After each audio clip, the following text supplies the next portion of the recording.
There's a sentence that comes out of a creator's mouth right before everything quietly starts to fall apart. The sentence is, "It's working, let's just turn up the ad spend." It sounds like confidence, it sounds like a founder who finally cracked the code, and sometimes it is. But a lot of the time, it's the first line of a slow motion disaster that won't show up in their numbers for 6 months, by which point the damage is done. Last episode, I told you about the creator who sees a strong lifetime value, decides to pour money into ads, and watches their margins quietly erode. I promised you we'd spend a whole episode on exactly why that happens and how you, as the advisor, catch it before it guts the business. This is that episode. Here's the heart of it. The creator was flying on instruments they didn't understand. They had one number, lifetime value, and they trusted it completely without ever asking where it came from. Today, I'm going to hand you the 3 instruments that actually tell you whether the growth is real or whether a business is just setting cash on fire in a really exciting way. The cost to get a customer, the value of that customer over time, and the one ratio between them that tells you the whole truth. Once you can read these for a client, you stop being a historian who reports what already happened, and you become the person who can see the cliff before they drive off it. Hey friends, welcome to the Thrive Advisor podcast, where we help tax advisory firm owners build practices that are sustainable and profitable. I'm your host, Aaron Siegel. Quick recap of where we've been because it builds. Our first episode in the series was Profit versus Cash, the 2 stories every client has to be able to read. The second episode was the 2 margins and the diagnostic matrix, healthy, bloated, or broken. And you'll remember the most common box, high gross margin but collapsing net margin, was almost always a creator who let their ad spend get out of control. Today, we open up that box all the way. These are the growth numbers: customer acquisition cost, customer lifetime value, and return on ad spend. They are the marketing side of the business, and most accountants never touch them, which is exactly why this is such a massive opportunity for you. Because the moment you can sit with a creator or client and talk fluently about their customer acquisition cost and their lifetime value, you're not just their tax preparer anymore. You're the only financial person in their life who actually understands how their business grows. So let's start with the cost to get a customer, what everybody calls CAC, customer acquisition cost. The formula could not be simpler. Take everything you spend on marketing and sales in a period and divide it by the number of new customers you got. Spend $3,000 on marketing, get 4 new clients. Your customer acquisition cost is $750. That is what costs you all in to buy 1 customer. Simple enough, but here's where it gets dangerous, and here's where you earn your fees. That $750 number is a blended average. And we already know from the first episode in the series what averages do. They hide the outlier. They hide the real story. So let's break that blended number apart because the creator or client never does. Say that $3,000 actually broke down like this. They spent a big chunk on Facebook ads, and those ads brought in customers at $1,500 a piece. They ran a workshop that brought in people at $1,000 each. They did a referral dinner that brought in clients at $250 a person. Same business, same period, but one channel is costing 6 times more than another to acquire a customer. The blended $750 made it look like everything was working about the same. It wasn't.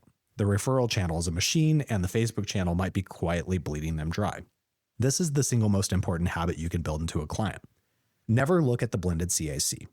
We always make them break it apart by channel, by source, because the decision the creator is about to make, the let's turn up the ad spend decision, is almost always pouring more money into the most expensive channel. So the Facebook channel, while the cheap, beautiful referral channel sits there starving for attention. The blended number doesn't just hide the truth. It actively points them in the wrong direction. And watch what happens when you actually act on the segmented numbers, because this is the kind of thing that makes a client look at you like you have superpowers. Take that same $3,000 and move it. We're going to pull it out of the $1,500 Facebook channel and pour it into the $250 referral channel instead. At $1,500 ahead, $3,000 got them 2 customers. At $250 ahead, that same $3,000 buys 12. Same spend, same month, 6 times the customers, just by reading the number correctly and moving the money. You didn't find them a new marketing tactic. You didn't tell them to work harder. You just showed them the truth that was already sitting in their own numbers, and that changes everything. That is advisory work, and it's the work that AI sitting on top of a blended report will never do for them because the blended report doesn't even know the question to ask. So number 2 is lifetime value, or LTV. This is what a customer is worth to the business over the entire time they stay. So the basic version is just the average revenue per customer times how long they stick around. So a membership at $500 a month, average member stays 14 months, is worth $7,000 in lifetime value. That's the real financial weight of one customer. Now, the objection you'll hear instantly from a newer business is, I haven't been around long enough to know how long people stay. That's fair. So here's how we estimate lifetime value without years of data, and it's a genuinely useful party trick to have as a tax advisor. So you track their leak. So say a membership loses 3 out of 40 members each quarter. It works out to roughly 2.5% of members leaving every month. So that's your monthly churn. Then you do the inverse. 1 divided by 2.5%. So that's going to be 1 divided by 0.025 equals 40. That tells you the average member is going to stay about 40 months. And then we multiply 40 months by the $500 a month they pay, and you get an estimated lifetime value of $20,000. Is it exact? No, but it is dramatically better than the total guess your client is operating on right now. You just gave them a defensible number where they had nothing but a feeling before. But now the trap. The reason the creator from the last episode crashed. And here's what actually happened to them, and it's so common it should have a warning label. When a creator first turns on ads, who buys?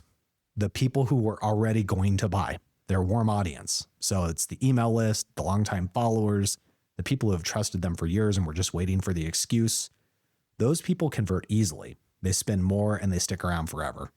So when the creator calculates their lifetime value in the early days, the number looks incredible because it's built almost entirely on their warmest, most loyal fans. And then they make the fatal logical leap. They look at that gorgeous LTV number and they think, boy, the math works. My customers are worth a fortune, so I can afford to spend aggressively to get more of them. And they ramp the ad spend hard. But the new money's buying cold traffic. So it's strangers, people who haven't heard of them, and cold traffic doesn't behave like a warm audience. They convert worse, they spend less, and they churn out way faster. So the real lifetime value of those newly acquired customers is a fraction of what the early number promised. The trouble is, for months, the blended lifetime value still looks fine because all those loyal warm customers are propping the average up. The disaster's already happening, it's just hidden inside the blender. So by the time the average finally drops enough to notice, they've been spending the last year overpaying for customers who just weren't worth it. The only way to see this coming is to evaluate the lifetime value the same way we evaluated the customer acquisition cost. So we look in cohorts and in channels. You look at the customers who come from cold Facebook traffic as their own group, separate from the warm referrals, and you ask what those specific customers are actually worth. We know the blended number is a comfortable lie. The truth lives in the segments. And the client who's excited and busy and emotionally invested in the idea that it's working is almost never going to do that segmentation on their own. That is your job. That is the whole job.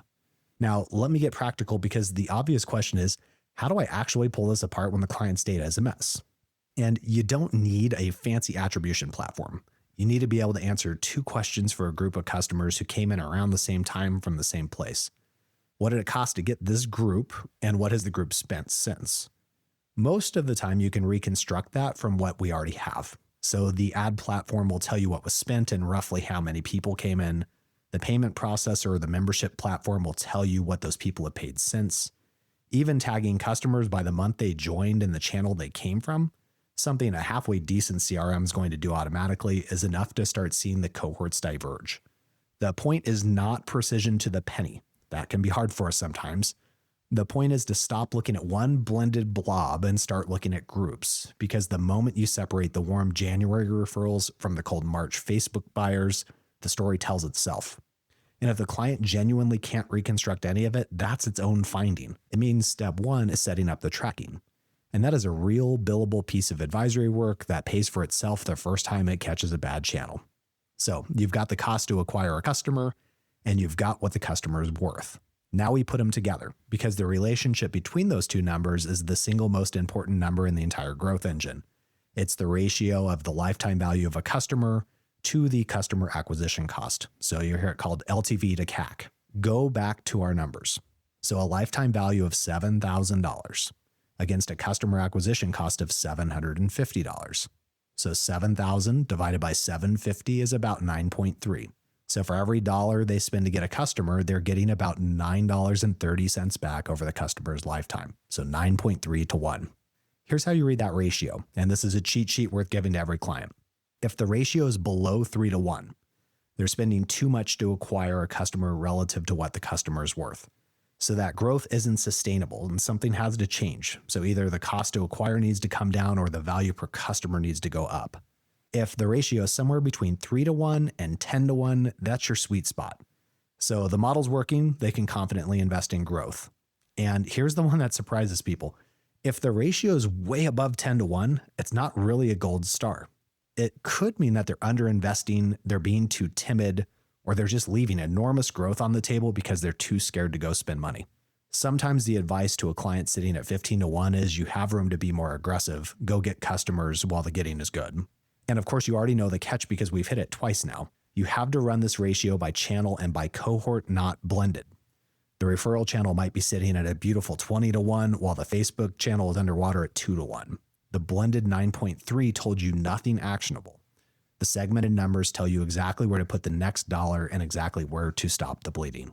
Now I want to add the third instrument, and then I want to talk about the thing almost nobody talks about, which is about the speed of the money. So the third number is the return on ad spend. It's the most direct measure of whether a specific campaign is working. So revenue from the campaign is divided by what the campaign cost. We spend $1,000 on a campaign, we generate $6,000 in revenue. Your ROAS, or return on ad spend, is 6-to-1, so 6x. And just like everything else today, ROAS by the individual channel is vastly more useful than one blended number because it tells you which specific campaign to scale and which one to kill off. But here's the part that connects all the way back to the first episode in the series, so our profit versus cash. Knowing that a customer is worth $7,000 over 14 months does not pay this month's bills. And that's where the timing of the money becomes everything. Let's go back to that cash drain I mentioned in the last episodes. A creator puts $100 into ads. They collect $20 from that customer right away up front. And they tell themselves, hey, the other 80 is coming on the back end over the next year as that customer sticks around. And maybe it is, but in the meantime, they're $80 in the hole on every single customer. And if they're scaling, they are $80 in the hole times thousands of customers all at once. The lifetime value math might be beautiful, and the business can still run completely out of cash and die before the lifetime value ever shows up. A profitable business on paper, broke in the bank. Sound familiar? And this is what Alex Hormozy talks about when he talks about the speed of recovering your acquisition cost. The goal is not just to eventually make your money back. The goal is to get your ad spend back plus a little extra as fast as possible, ideally within the first 30 days, so you can immediately recycle that cash into acquiring the next customer. When you can do that, your customers are essentially financing their growth, and the flywheel spins on its own without having to pour in outside cash. When you can't do that, you're financing your growth out of your own pocket or credit cards and praying the lifetime value shows up before your bank account hits zero. And this is exactly why the difference between a front-end course and a front-end membership matters so much, and it's a conversation creators almost never have before they've already committed. So when you sell a course up front, the cash comes in immediately. Someone pays you $200, $500, $1,000 today. So if your ad spend to acquire that buyer was less than what they paid, you've recovered your money instantly. You can turn right around and spend it again. That flywheel spins super fast. When you lead with a membership, it's the opposite. So you might spend $100 to acquire a member who pays you $30 a month. The lifetime value could be fantastic, but you're dependent on that member staying for many, many months just to recover what you spent to get them. So you're fronting the cash and you're betting on the back end. For a business without much of a cash cushion, that is a genuinely dangerous game. And a lot of creators walk into it with no idea that they've just signed up to bankroll their own growth for a year. So here's the strategy you can actually guide a client towards, and it's the best of both worlds. You lead with a front-end course or a lower priced offer that recovers your ad spend fast. That pays for the customer right away. And then you have a back-end membership that captures the long-term lifetime value over time. The course funds the customer acquisition and keeps the cash flowing. The membership is where the real lifetime value compounds. So if you get that pairing right, you have a machine that funds its own growth and builds recurring revenue at the same time. Most creators stumble into one side or the other by accident, but you can be the person that helps them design that on purpose. So let's pull this whole picture together. You've got the numbers from the P&L. You've got the margins from the last episode. You've got the marketing numbers, so CAC, LTV, churn, ROAS from today. When you put the systems side by side, you can answer almost any real question about whether a business is healthy and whether its growth is sustainable. That's the complete picture, and it's more than most business owners will ever have about their own company. And today, we've talked a lot about creators, and really the reality is in any small business, it's the same type of conversation. So as you niche down on whatever your niche is, You need to learn the numbers that power the business. And ultimately, it's the same thing. How much is it costing us to get a customer in the door? How much does it cost to run the business? And is that something we should continue doing? The way I think about it is there's really three systems feeding you the truth. The P&L system is going to give you your revenue, your costs, and your margins. Your customer or CRM system is going to give you the client count, the lifetime value, and churn. And your marketing system is going to give you your customer acquisition cost by source and the return on ad spend by channel. None of those three alone is going to tell you the whole story. The P&L says profits down, but it doesn't tell you why. The marketing dashboard says ad spend is up, but not whether or not it's worth it. It's only when you lay all three next to each other that you can say something like profit is down because acquisition cost on the Facebook channel doubled while the lifetime value of those buyers fell. So we are scaling the wrong channel. That sentence is impossible from any single report, but it's the whole reason a real advisor beats an AI dashboard, which lets me update the starting five one more time. After today, a creator who is running ads should be watching their margins, their tax set-asides, their customer acquisition cost by channel, their lifetime value to acquisition cost ratio, and their return on ad spend by channel. Notice the words by channel keep showing up because the blended number is always the comfortable lie. And notice it's still a short list. You're not drowning them in a 50-line dashboard. You're pointing at the handful of numbers that actually drive the decisions. And one more time, because it is the thread that runs through this entire series, you can only judge whether a customer acquisition cost is good or a ratio is healthy if you know the benchmarks for that specific niche. So a great customer acquisition cost for a high-ticket coaching program would be a catastrophe for a low-priced membership. The numbers only mean something in context, and the context is the niche. That's the whole argument for going deep instead of wide, and we're going to come back at it hard in a few episodes. So here's the episode in one breath. Customer acquisition cost is what it costs to get a customer. Lifetime value is what that customer is worth. The ratio between them tells you whether the growth is healthy, reckless, or too timid. Return on ad spend tells you which campaigns are working, and the speed at which you recover that ad spend determines whether your customers fund your growth or your bank account does. Run every one of those numbers by channel and by cohort, never blended, because the blend is where disasters hide. Your permission for the week is this. You do not need to become a marketing agency. You don't need to run their ads. You just need to be the person in the room who asks the hard question when a client says, let's turn up the spend. The question is simply, which channel and what is it actually worth? That one question asked at the right moment can save a client's entire business. So here's your one move. Find a client who's running ads, pull their customer acquisition cost and their lifetime value, and force them apart by channel. Find the one channel that's quietly carrying the whole thing and find the one that is quietly killing it. Then you've got the conversation. Next episode, we shift from the numbers to the systems because once you know which numbers matter, the next question is how do you build an advisory business that produces them reliably without living in your head? That starts with picking your hub. So if you're ready to build systems with advisors who get it, come join us in the Thrive Advisor Collective on School. The link is in the show notes. If this sparked a light bulb for you, share this episode with another advisor who wants to be in the room for the let's turn up the ad spend conversation instead of cleaning up after it. You've been listening to the Thrive Advisor podcast. Work smarter, serve better, thrive always. We'll see you next time.